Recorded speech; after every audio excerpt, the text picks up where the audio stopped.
Hey, and welcome to Synaptic Soul, the podcast where science meets spirit, and we get real about the beautiful and brutal and magical mess of being human. I'm your host, Ava Marie Anderson, writer, mystic, multidimensional mischief maker.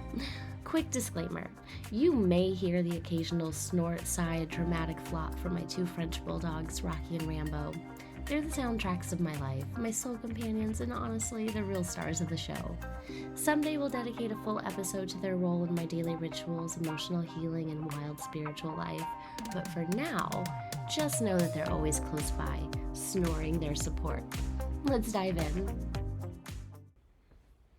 Most people imagine spiritual awakening as a kind of peaceful epiphany, like maybe something out of a movie montage. Flickering candles, a deep breath on a yoga mat, and then your sudden knowing of your entire life's purpose beneath a starlit sky. And sometimes it is, but more often than not, awakening doesn't arrive gently. It doesn't whisper its presence or knock politely at the door. It breaks things. It tears through your life like a wildfire. And it burns away everything false, often before you even have the tools to understand what's happening. In nearly every spiritual tradition around the world, from indigenous medicine paths to Eastern mystical systems, a true awakening begins with rupture, and with collapse, and with chaos. In my own life, it wasn't a calm voice from the cosmos that marked the beginning. It was a series of painful and disorienting losses, relationships that shattered under the weight of truth, a body that began breaking down, a growing sense that I could no longer play the roles that I had been performing to survive. I remember lying awake at night, my nervous system buzzing and my thoughts spiraling and feeling like I was coming completely undone. And not in a poetic way either, in a what the heck is happening to me kind of way. And it wasn't until much later that I learned that this is one of the most common ways an awakening begins, through what mystics and alchemists would call as the blackening phase. In Jungian psychology, it's that psychological dismemberment that precedes rebirth. From a neuroscience perspective, what we experience as existential collapse is often a neurological and psychological reorganization. The default mode network, which is the part of your brain associated with your ego and your inner narrative and your sense of identity, it begins to quiet. And this can be triggered by meditation or loss or trauma or even a psychedelic experience. But when the default mode network softens, you begin to lose your grip on who you thought you were. And that can be terrifying because all that scaffolding that we have built to survive, the people pleasing and overworking and identity as performance, it all begins to collapse. And spiritually, it's often called the dark night of the soul. And it's important to say that the dark night isn't like a bad mood. It's not some low vibe period. It's your sacred initiation. It's your soul's refusal to let you keep living a lie. And it'll strip you bare until all you have left is the truth. And that truth might be simple, but it's never easy. It might sound like, I don't know who I am anymore, or I can't keep doing this. But from that moment, however messy, it all begins. And that's the journey of becoming. From a quantum standpoint, the collapse isn't just symbolic, it is literal. In quantum physics, the wave function represents all possible states of being. It is a cloud of potential. But when observed and when measured, it collapses into one reality. An awakening is, in some sense, a collapse of false timelines, a decoherence of all the performative cells that you've maintained in order to be accepted. It's the moment of a soul awakening, is the moment that your system says, no more. You're no longer willing to observe the version of yourself that was built on fear. And in that refusal, in that quantum choice, a new reality begins to crystallize. But first, chaos, disillusion, disorientation. You lose friends, and you lose interest, and you lose roles and rhythms that once felt safe. And your body might rebel, like fatigue or inflammation or strange sensitivities. And your mind questions everything. And grief is enormous, but not just for what you lost, but for how long you lived without knowing that you were asleep. And that grief has to be metabolized, not bypassed, because grief in the awakening process is sacred.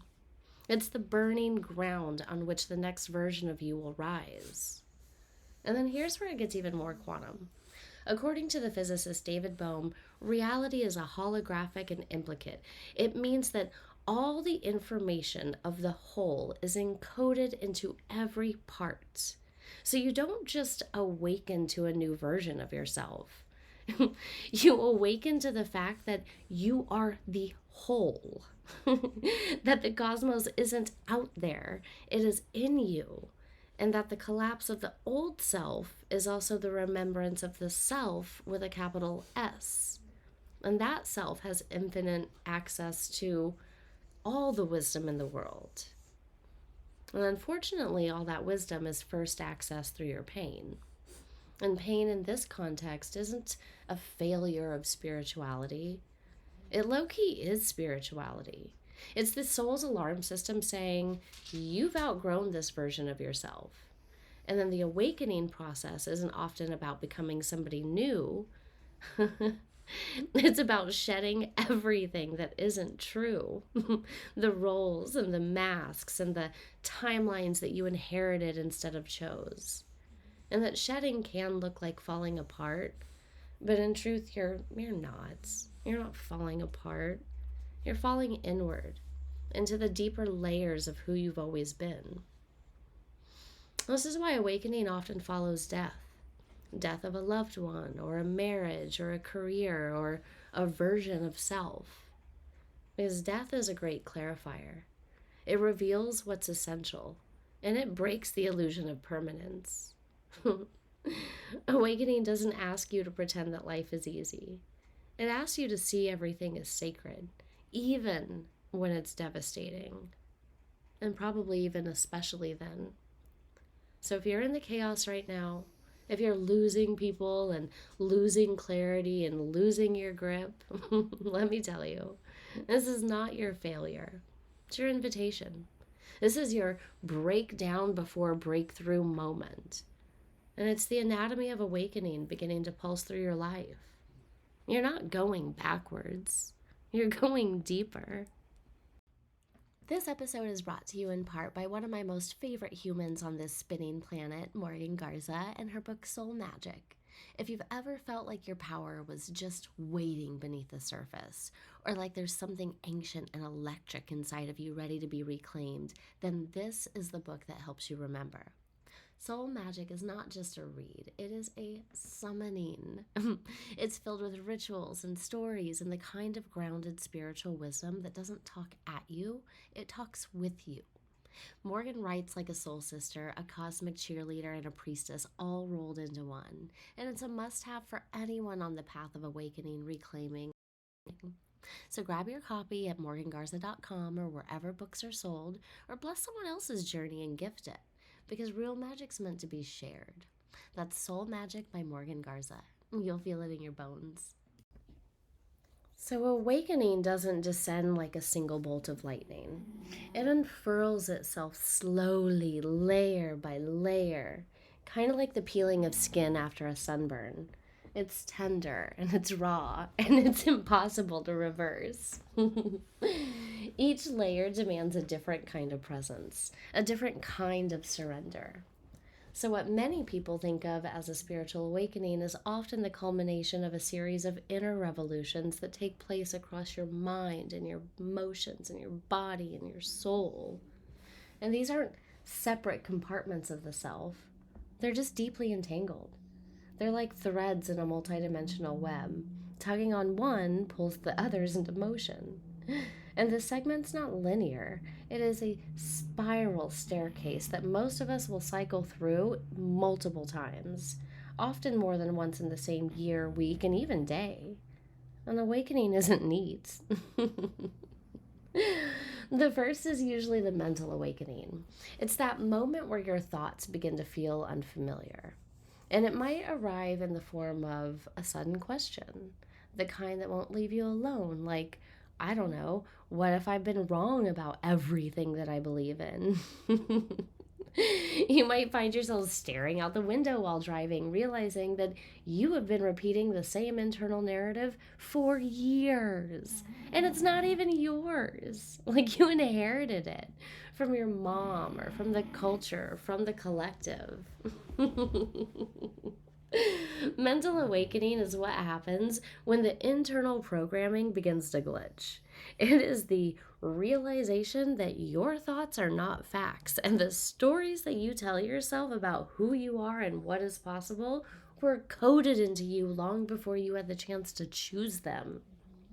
So, from a neuroscience standpoint, this phase is marked by the slowing down or interruption of established neural pathways. So the brain is an efficiency machine. It will always default to the known. But when you awaken mentally, when your brain enters a state of neuroplasticity, that prefrontal cortex begins rerouting responses. Your hippocampus, which stores your memory, starts reorganizing what it means to be you, and the anterior cingulate cortex, associated with error detection and self reflection, begins to light up like a Christmas tree. You become capable of metacognition. So you begin thinking about your thinking. And that's no small thing. It is literally one of the key neurological features that distinguishes an awakened human from one that has been running on survival autopilot. So, mentally awakening means that you begin seeing the matrix not just outside of you, but within you. And as the mind shifts, the heart begins to quake. And this is the onset of the emotional awakening, and it is not gentle. Suddenly, things that you thought you were over return with a vengeance. So, old grief surges through your chest without warning, or a single scent, or a song, or a memory can send you spiraling into tears. And you feel raw and exposed and often irrational. But it's not a regression, it's a release.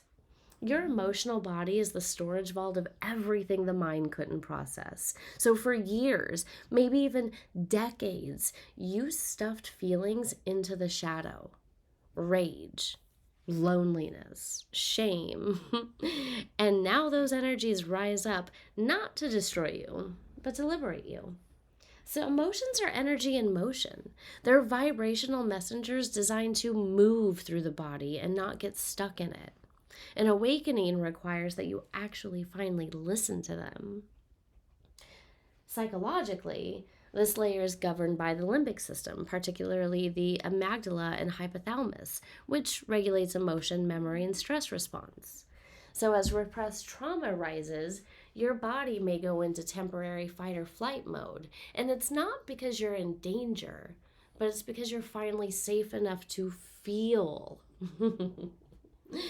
Spiritually, this is the realm of the inner child. This is the part of you that still lives in that energetic timeline of a moment that you never got to process. You might feel like you're mourning your entire childhood or grieving losses that you never realized you carried. And it's not indulgence, it's an emotional alchemy. It is how you turn pain into presence. Like feeling fully is the gateway to healing deeply. And the heart, by the way, generates an electromagnetic field far more powerful than the brain. So when you awaken emotionally, you begin to emit a new frequency. And it's one of honesty and softness and coherence. And then everything in your life begins to shift in response. But awakening doesn't stop at the level of thought or feeling. The next phase is the most bewildering. It's the physical awakening. This is when your body begins responding to the shifts occurring in your consciousness, and it does not feel mystical. It can feel exhausting and uncomfortable and even frightening. You might wake up just buzzing or having, I don't know, electricity or whatnot in your hands and your feet. Some people experience shaking and nausea and headaches and intense fatigue. Others feel like they're on fire during meditation or in moments of huge emotional release. And these symptoms aren't random, it's all energetic. Your nervous system's trying to stabilize a new level of coherence. And your vagus nerve, which is the primary nerve of your parasympathetic nervous system, plays a huge role in how your body regulates these changes. So when you stimulate it through humming or breath work or singing or even laughter, you begin to restore balance. You come home to the body as a safe container for awakening. And physically awakening also invites you into a new relationship with nourishment, movement, rest. You might find yourself craving grounding foods and rejecting stimulants or suddenly needing to be in nature.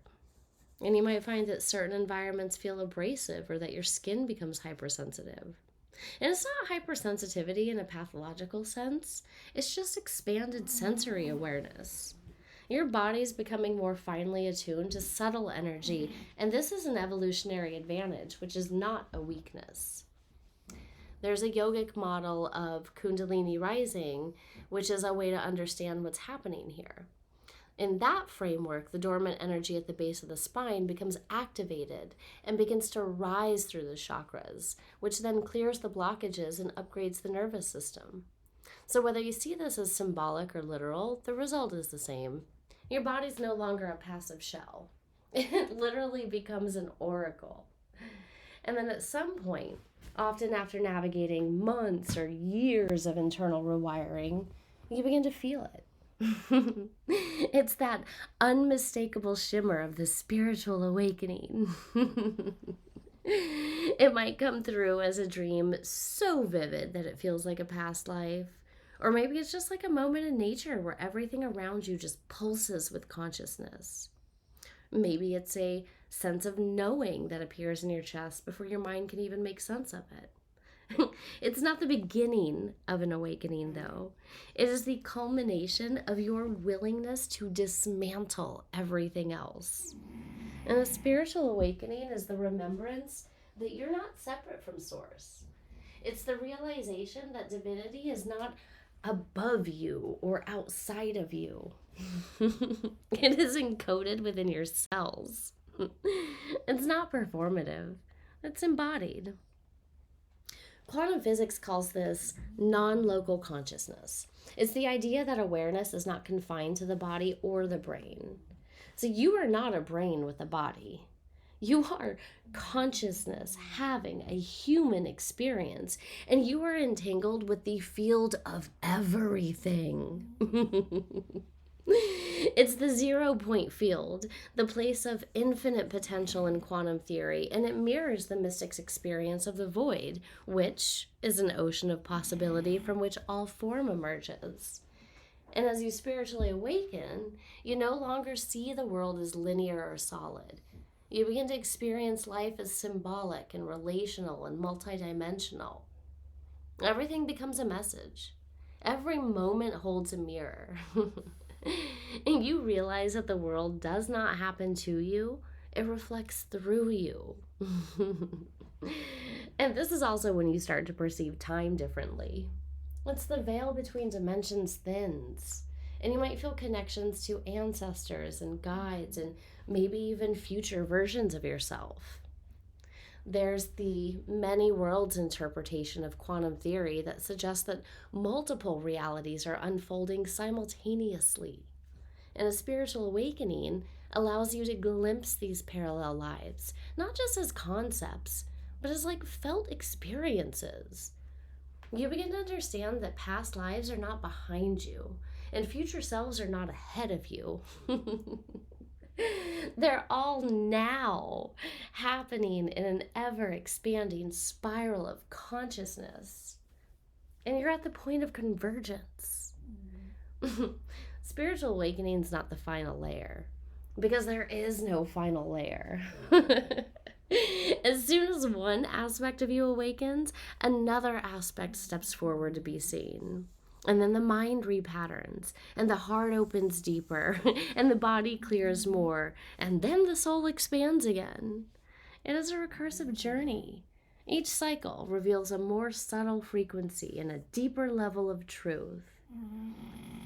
And you'll visit these layers again and again, each time with more compassion, each time with more reverence for the sheer complexity of being alive.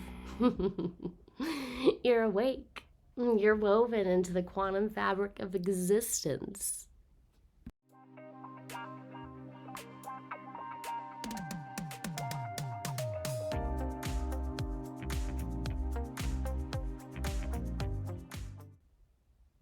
If you haven't caught on by now, awakening isn't just a process of becoming.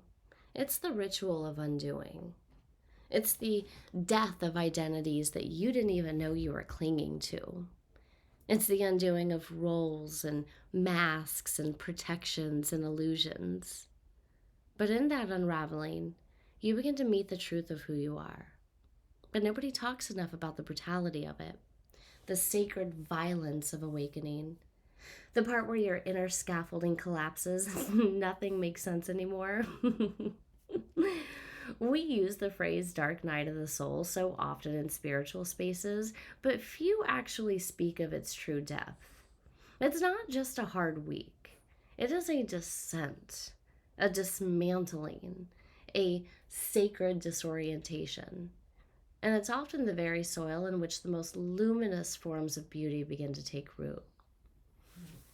There's a moment in every awakening, often early on, but sometimes multiple times throughout, where everything feels like it's falling apart.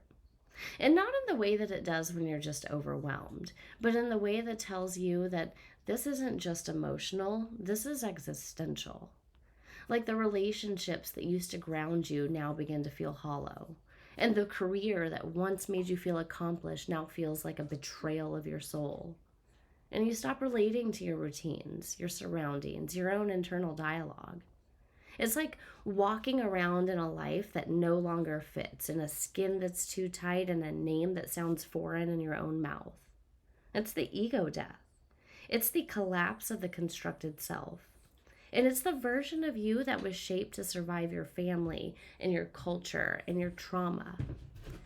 But when that false self begins to dissolve, it feels like a death. Because in a really, very real way, it actually is. And grief is the natural consequence of that death.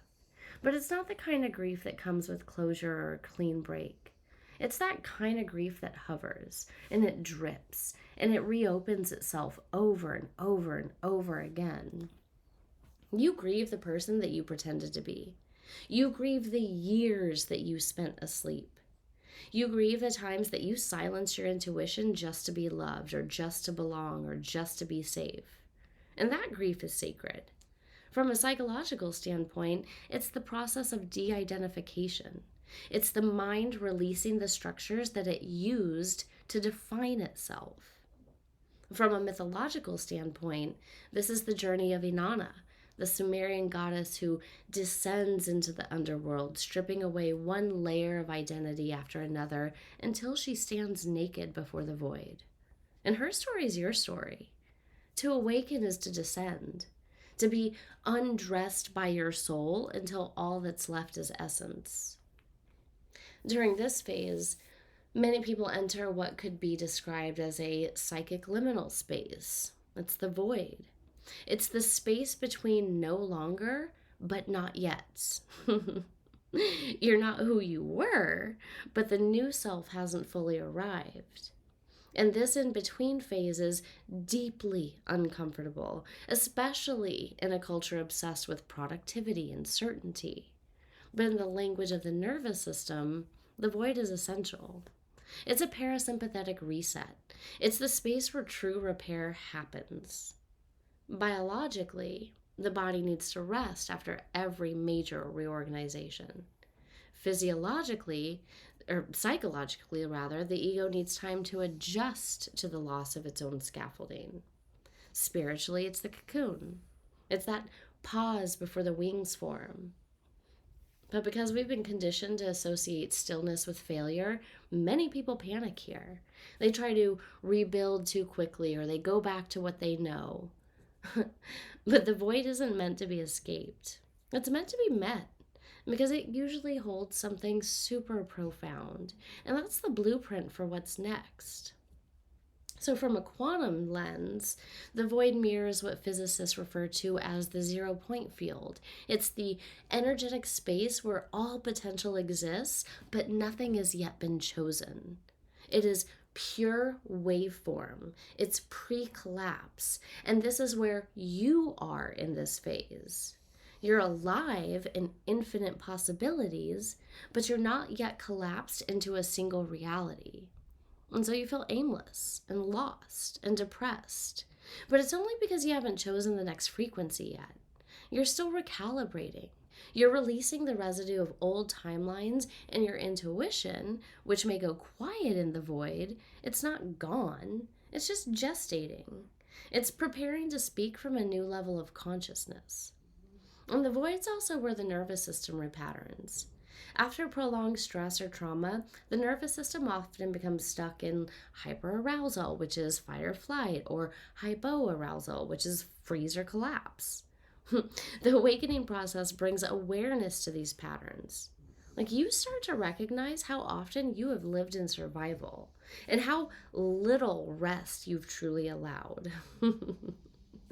Integration during this time looks like honoring your capacity, like letting your body rest without guilt, and giving your heart some space to cry without trying to fix it.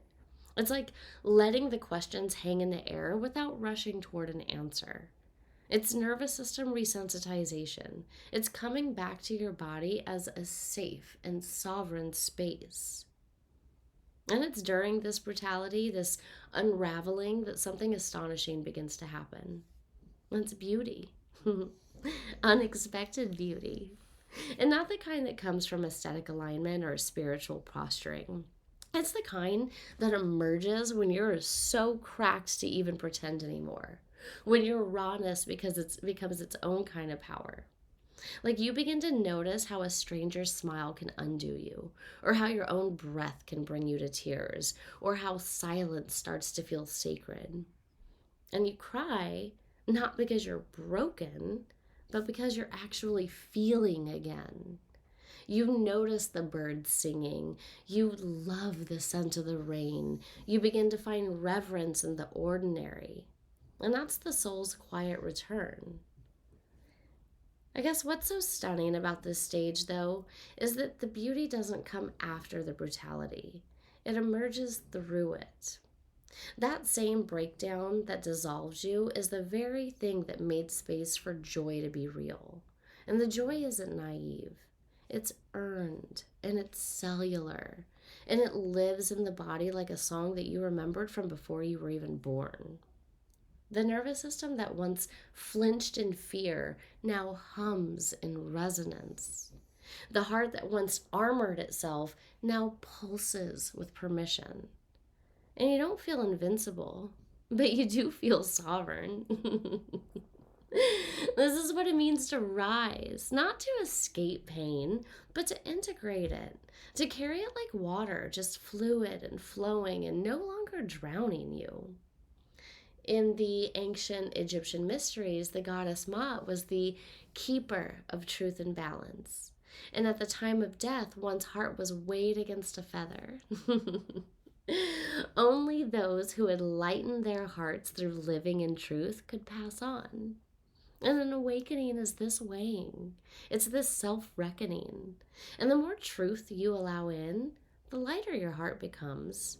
And it's not because you bypassed pain, but it's because you let it all change you.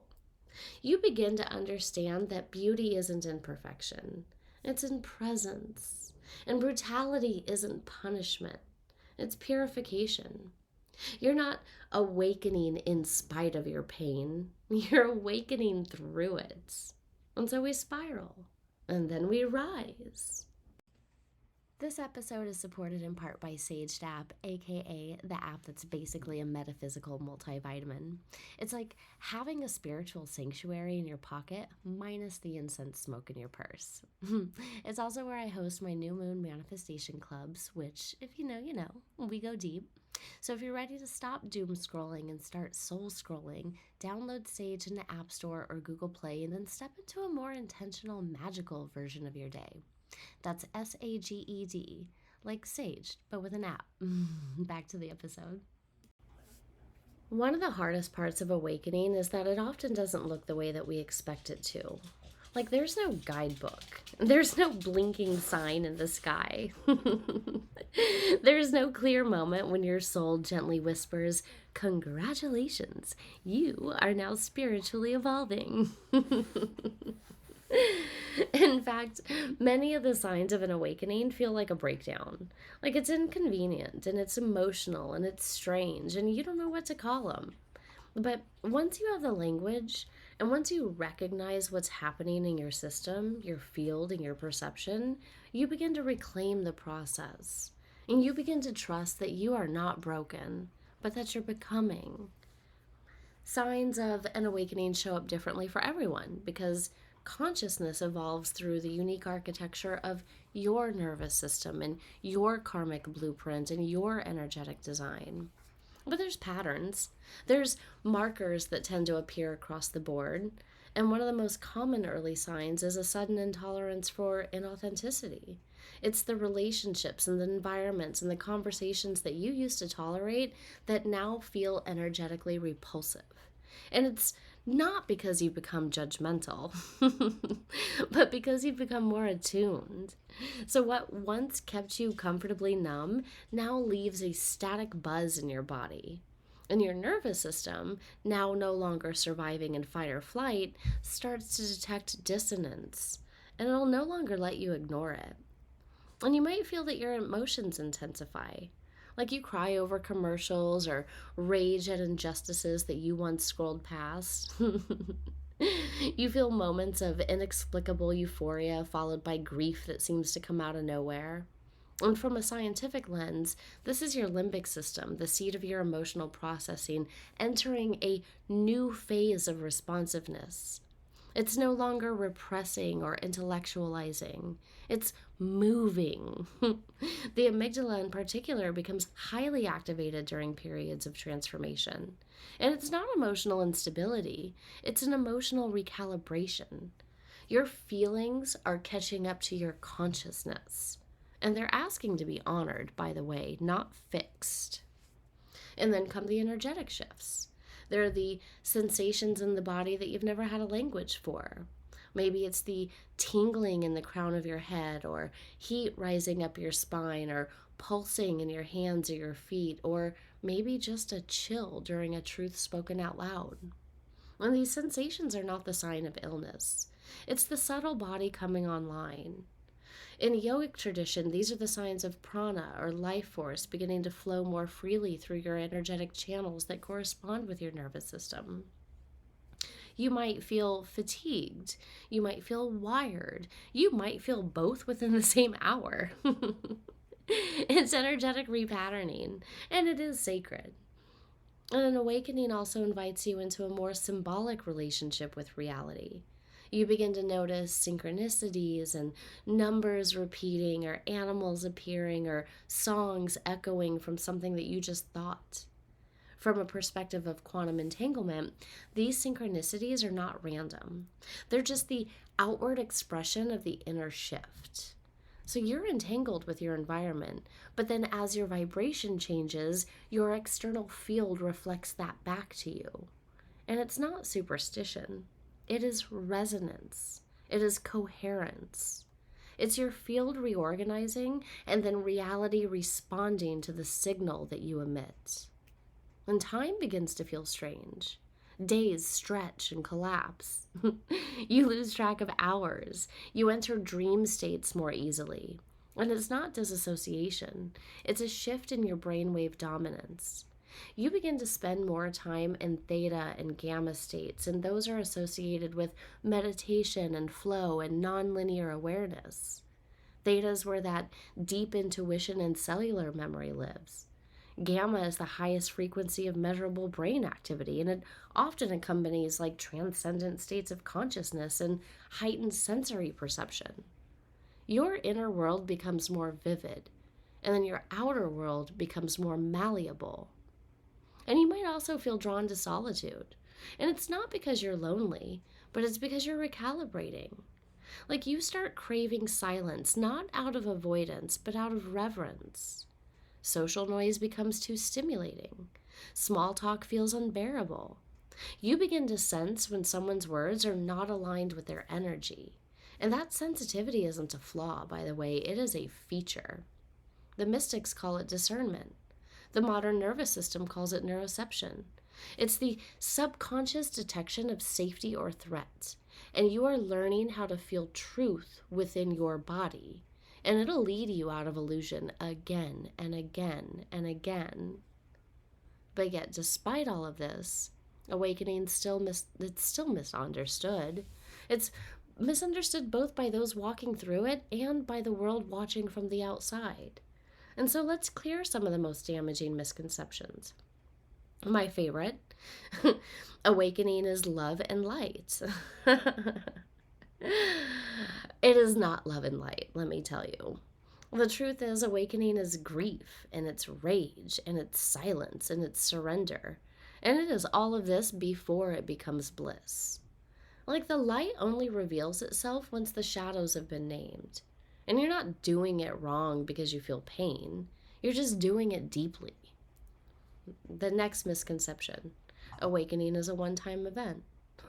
Oh dear. Awakening is not a switch. It is a spiral. And you don't awaken once and then just stay there. You awaken and then you integrate and then you forget and then you remember and then you shed and then you rise and you do this again and again and again. Each time, though, with more nuance. Each time with more truth. In indigenous teachings, this is the spiral path of wisdom. You revisit lessons from new levels of understanding. So you never regress. You only deepen. The next misconception is that you've got to be positive to be spiritual. And this is one of the most pervasive spiritual bypasses. Like, true spirituality is not about bypassing the shadow. It is about befriending it. There is nothing more spiritual than holding your grief with love or meeting your anger with curiosity. You need to make room for the full spectrum of your human experience. You're not less spiritual because you're messy. You're just more real. And listen, I'm of the opinion that the F word clears your throat chakra, so take that for what it's worth. The last misconception, if you're confused or isolated, you're doing it wrong. So pervasive. So confusion is a sign that old patterns are dissolving. Isolation is often protection. Your soul pulls you into stillness not to punish you, but to rewire you. You're not meant to awaken in a crowd. You're meant to awaken within so that when you reemerge, you're no longer seeking validation. You're actually offering vibration. So the more you normalize the signs, the less shame that you carry. The more you name what is happening, the less alone you feel. And the more you lean into your own unique unfolding, the less you compare your timeline to someone else's. Because you are not behind. You are not broken. You are not meant to have it all figured out. You're becoming and remembering and shedding the density that kept you numb to your own brilliance. Awakening isn't a destination. It is a devotion. And you're doing it beautifully. So if you've made it this far with me, if you've listened through the collapse and the cracking and the spiraling and the rising, you're already deep in it. You're not at the beginning, you are at the becoming. And your awakening isn't measured by what you know. It's measured by what you embody when nobody's watching. So, just a couple of questions, just to reflect on and ponder on. What part of me is fully awake but still afraid to be seen?